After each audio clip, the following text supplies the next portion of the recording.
છેલ્લા 4 કલાકમાં રાજ્યના 28 તાલુકામાં વરસાદ. સુરત શહેરમાં ધોધમાર વરસાદથી રસ્તાઓ પર ભરાયા પાણી.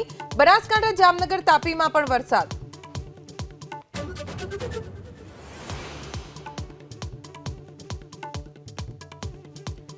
અમદાવાદ સહિત ઉત્તર ગુજરાતમાં વરસાદની અછતને લઈ અંબાલાલ પટેલ બોલ્યા, સ્તરીય વાદળો ન બનતા અને સમુદ્રમાં ભેજ નબળો પડવાથી ખેંચાયો વરસાદ.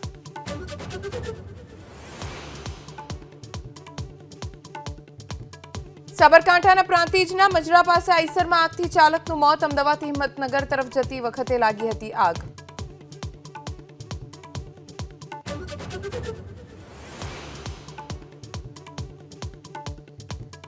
કચ્છ પોલીસની પ્રશંસનીય કામગીરી. સગીરાઓનું અપહરણ અને દુષ્કર્મના 6 વિવિધ કેસમાં ગણતરીના કલાકોમાં તમામ આરોપીને ઝડપ્યા.